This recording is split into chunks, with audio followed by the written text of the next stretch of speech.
morning.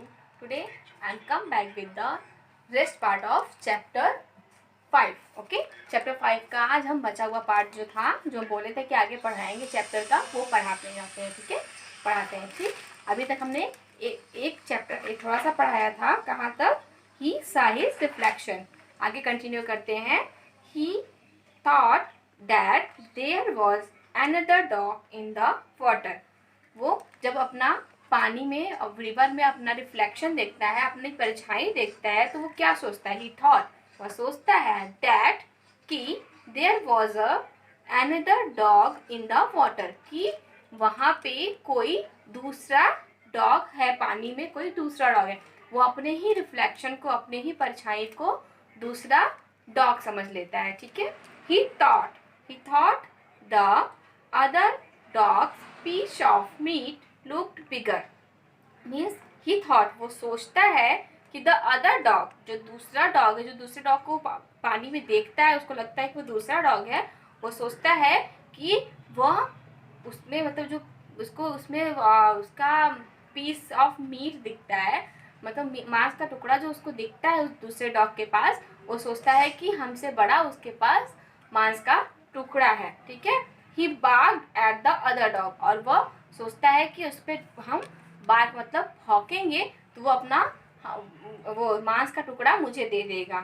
He thought he would get the bigger piece of meat for himself. मैंने बताया कि वो उसके ऊपर भौंकता है और सोचता है कि उसका जो बड़ा मांस का टुकड़ा था वो खुद वो पा जाए. मतलब उसके पास एक मांस का टुकड़ा था, उन्हें लिया था, लेकिन वो सोचता है जो दूसरा वो मांस का टुकड़ा जो मतलब परछाई में जो देखता है दूसरे डॉग को, सोचता है वो बहुत बड़ा मांस का टुकड़ा लिया हुआ है, उसको भौंक के अपने फिर से वो उसको भी पाना चाहता है. ठीक है. ये देखिए वो क्या है, उसका लालच ही है ना कि वो उसके पास एक मांस का टुकड़ा है, उसके पास टुकड़ा मुँह में लिया है, लेकिन वो सोचता है कि हमसे बड़ा वो लिया हुआ है तो उससे हम भौंक के छीन लेते हैं. ठीक है. अब देखिए नेक्स्ट आगे क्या होता है. When he opened his mouth and barked, जैसे वो उसके ऊपर भौंकने के लिए अपना मुंह खोलता है और भौंकता है. ठीक है. अगर वो मुंह खोलेगा और भौंकने के लिए मुंह खोलेगा तो क्या करेगा? जैसे ही अपना मुंह भौंकने के लिए खोलता है, his piece of meat fell into the river. उसके मुंह में क्या था? मांस का टुकड़ा अपने मुंह से पकड़ा हुआ था ना, तो जैसे वो अपना मुंह खोलता है भौंकने के लिए, उसका मांस का टुकड़ा जो था वो रिवर में गिर जाता है. ठीक. वो इतना उसके अंदर लालच था कि वो रिफ्लेक्शन को, अपने परछाई को देखकर उसको भी पाने की कोशिश करता है, और जैसे ही अपना मुंह खोलता है भौंकने के लिए, उसका मांस का टुकड़ा क्या करता है? रिवर में, नदी में गिर जाता है. देखिए आगे क्या होता है. The poor dog had to go home without any meet.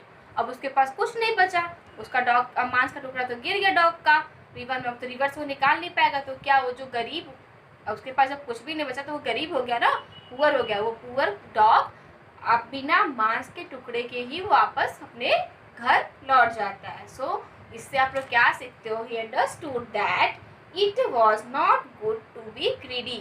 वो समझ जाता है कि it was not good, हम मतलब ज़्यादा लालची होना अच्छी बात नहीं है. वो डॉग समझ जाता है. तो आप लोग क्या समझे इस चैप्टर से? कि हम लोगों को ज़्यादा के लिए हम लोग को लालची नहीं होना चाहिए. हमारे पास जितना है उतने में हमको खुश रहना चाहिए और उतने में ही संतोष रखना चाहिए, सेटिस्फाइड होना चाहिए. इसलिए ज़्यादा के लिए हमें लालच नहीं करना चाहिए. जो भी हमारे पास है वो भी चला जाएगा. ओके स्टूडेंट, ये चैप्टर आपका आज कंप्लीट होता है, और अब इस पे अकॉर्डिंग हम जितने भी एक्सरसाइजेस हैं वो डे वाइज हम लोग करेंगे धीरे धीरे. ठीक है. आज का एक्सरसाइज क्या होगा आपका? Word meanings. आपको वर्ड मीनिंग्स अपने कॉपी में राइट करना है. ओके. फर्स्ट वर्ड मीनिंग में क्या है आपका? मीट है.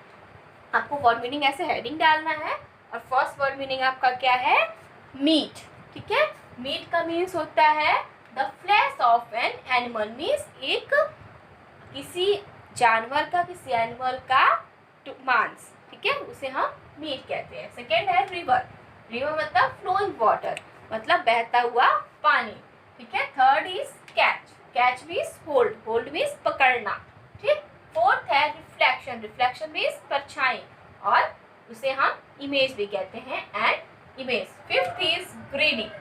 Greedy means hungry for more, मतलब लालची, मतलब ज़्यादा के लिए लालची या ज़्यादा के लिए भूखा होना। ठीक है, आपको अब स्टूडेंट आपको इसको वर्ड मीनिंग्स को अपने कॉपी में गुड राइटिंग में नीटली एकदम क्लियरली एकदम क्लीन राइट करना है। ओके, आप उसको राइट भी करिएगा और लर्न भी कर लीजिएगा। Okay student, have a nice day, good bye.